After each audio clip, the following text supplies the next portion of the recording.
एक महिला जिसने करीब 15 साल तक अपने देश पर राज किया, जिसे कभी बांग्लादेश की सबसे ताकतवर नेता कहा जाता था, लेकिन फिर ऐसा वक्त आया कि उन्हें अपना ही देश छोड़कर भागना पड़ा।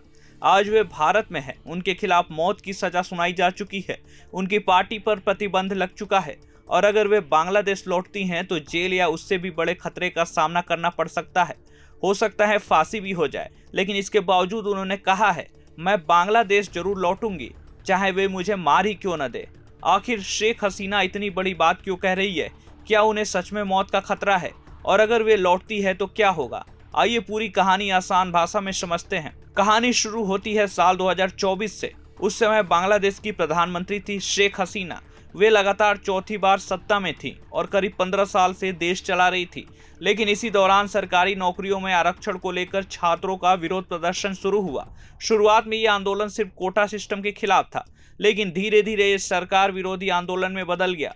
देश भर में हिंसा हुई, सैकड़ों लोगों की मौत हुई और हालात इतने बिगड़ गए कि शेख हसीना को प्रधानमंत्री पद छोड़ना पड़ा और वे भारत आ गई। भारत आने के बाद से शेख हसीना सार्वजनिक जीवन से लगभग दूर रही। इस बीच बांग्लादेश में अंतरिम सरकार बनी, फिर राजनीतिक बदलाव हुए और बाद में नई सरकार सत्ता में आई।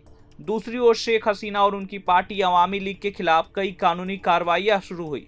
उनके खिलाफ मानवता के खिलाफ अपराधों समेत कई आरोप लगाए गए। बाद में एक विशेष न्यायाधिकरण ने उन्हें अनुपस्थिति में मौत की सजा भी सुनाई। शेख हसीना इन सभी आरोपों को राजनीतिक बताते हुए खारिज करती रही हैं। अब करीब 2 साल बाद शेख हसीना पहली बार इतने आक्रामक अंदाज में सामने आई हैं। उन्होंने नई दिल्ली से अपने समर्थकों को संबोधित करते हुए कहा कि वो दिसंबर में बांग्लादेश लौटेंगी। उन्होंने कहा, मुझे पता है कि मुझे जेल भेजा जा सकता है, मुझे मार भी दिया जा सकता है, लेकिन मैं अपने देश जरूर लौटूंगी। उनका कहना है कि वो अपने लोगों को मुश्किल में छोड़कर हमेशा के लिए विदेश में नहीं रह सकती। लेकिन सवाल ये है कि आखिर इतनी बड़ी जोखिम क्यों?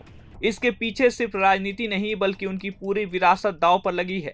शेख हसीना के लिए ये सिर्फ सत्ता में लौटने की लड़ाई नहीं है, ये उनकी पार्टी अवामी लीग को बचाने की भी लड़ाई है। वर्तमान में उनकी पार्टी पर प्रतिबंध है और उनके कई नेताओं पर भी कार्रवाई हुई है।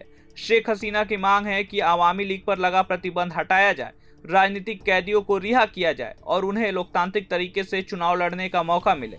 अब एक और बड़ा सवाल, अगर शेख हसीना सच में बांग्लादेश लौटती है तो क्या होगा?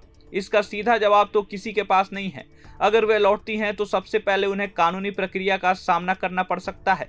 उनके खिलाफ दर्ज मामलों में अदालत के आदेश लागू हो सकते हैं। दूसरी ओर उनके समर्थक इसे लोकतंत्र की बहाली की कोशिश मानते हैं, जबकि विरोधी दल कहते हैं कि कानून सभी पर बराबर लागू होना चाहिए।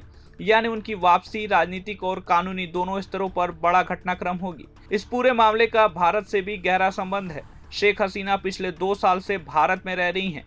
बांग्लादेश की ओर से उन्हें वापस भेजने की मांग भी उठती रही है, लेकिन भारत ने इस पर कोई सार्वजनिक निर्णय नहीं लिया है। यही वजह है कि यह मामला सिर्फ बांग्लादेश की राजनीति तक सीमित नहीं है, बल्कि दोनों देशों के रिश्तों पर भी नजर रखी जा रही है। राजनीतिक विशेषज्ञों का मानना है कि शेख हसीना का ये बयान सिर्फ एक भावनात्मक संकेत नहीं, बल्कि अपने समर्थकों को ये भरोसा दिलाने की कोशिश भी है कि उनकी राजनीति खत्म नहीं हुई है। हालांकि ये कहना अभी जल्दबाजी होगी कि उनकी वापसी कब होगी और उसके बाद बांग्लादेश की राजनीति किस दिशा में जाएगी, ये आने वाले समय और वहां की कानूनी तथा राजनीतिक परिस्थितियों पर निर्भर करेगा। कुल मिलाकर एक तरफ शेख हसीना जो कह रही हैं कि अपने देश जरूर लौटेंगी। अब सबसे बड़ा सवाल यही है कि क्या शेख हसीना सच में दिसंबर में बांग्लादेश लौटेंगी? अगर लौटती हैं तो क्या उन्हें जेल जाना पड़ेगा या फिर बांग्लादेश की राजनीति में एक नया अध्याय शुरू होगा? आपको क्या लगता है, क्या शेख हसीना की वापसी संभव है? अपनी राय हमें कमेंट बॉक्स में जरूर बताइए। प्रभातखबर.com, विश्वास वही, रफ्तार नहीं।